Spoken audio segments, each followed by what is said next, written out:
Herpes रोग एक लंबा समय पर्यंत रहुथिबा एक संक्रामक एवं जंत्रणादायक चर्म रोग। यह हर्पेस सिम्प्लेक्स भाइरस कारण हुए। यह चर्मर बाहर भागरे सृष्टि हुए।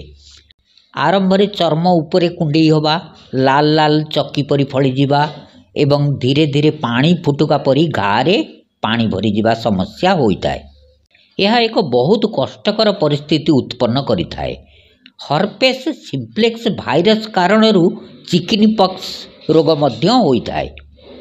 हर्पेस रोग काहींकि हुए? यही भाइरस नर्भस सिस्टम रे अनेक दिन पर्यंत सुप्त अवस्था रही पारे। जेतेबेले शरीरर इम्यून सिस्टम प्रतिरोध शक्ति दुर्बल होई पड़े, यही भाइरस त्वचार ऊपर भाग को बाहरी आसे एवं एक जगार अनेक पानी फुटुका समूह रे देखिबाकू मिले एवं जला पोड़ा सृष्टि हुए। कमर बिंधा, हाड़ गंठे बिंधा, ज्वर, दृष्टि शक्ति कमी जिबा इत्यादि लक्षण देखिबाकू मिले। हर्पेस सिम्प्लेक्स भाइरस को दुई भाग रे विभक्त करा जाइछि। एक रे हला HSV1 एवं HSV2। HSV1 नाभिर ऊपर भाग ऊपर हेउथिबा हर्पेस को कुआ जाए। यार आरंभ मुह ओठर आखपाखरे आरंभ हुए एवं धीरे धीरे विस्तार करिथाए।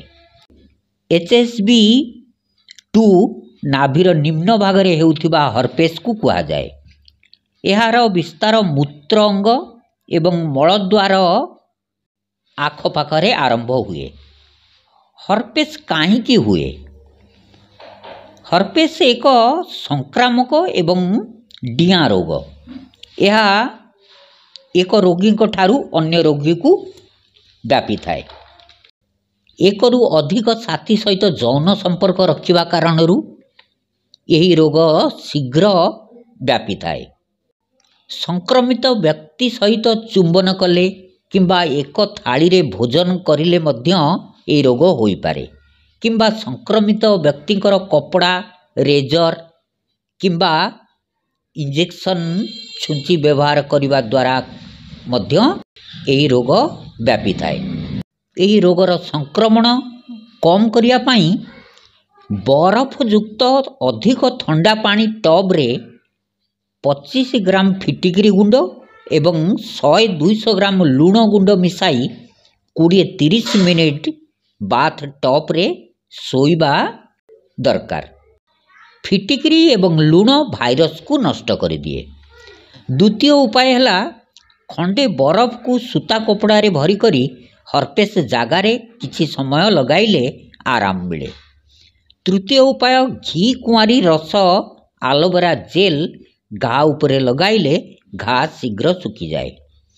चतुर्थ उपाय बेकिंग सोडा को पानी रे मिसाई सेही पानी रे कपड़ा बुड़ेई घा उपरे लगाइले घार जलन दूर हुए।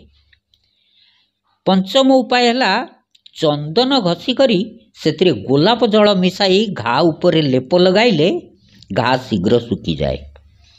षष्ठ उपाय हर्पेस उपरे महू लगाइले घार जंत्रणा कम हुए। सप्तम उपाय जष्टी मधु गुंड गोटे छोट चामच उषुम पानी रे मिसाई सकाळे खाली पेटरे पियंतु एवं यही गुंड घा उपरे छिंची दियंतु। एथिरे घार प्रकोप शीघ्र कम हो जाए। अष्टम उपाय है ओलिव ऑयल रे एंटी बैक्टीरियल गुण मिले। यह को हर्पेस उपरे लगाइले घा शीघ्र सुखी जाए। किंबा टी ट्री ऑयल लगांतु, एथिरे मध्य एंटी बैक्टीरियल गुण मिले। सावधानी रखिबा दरकार। हर्पेस होइथिबा जागारे बारंबार हाथ लगांतु नाही। हाथ लगाइबा पूर्वरु हाथ को भल भावरे सफा करिबा दरकार एवं पर मुहूर्ते हाथ को भल भावरे सफा करदवा दरकार। हर्पेस रो शीघ्र उपचार न करिले एही भाइरस ब्रेन तंत्रिका सिस्टम को डैमेज मध्य करि पारे। एलोपैथी रे हर्पेस पाई टीका एवं एंटी भाइरस औषधि मध्य दिया जाए।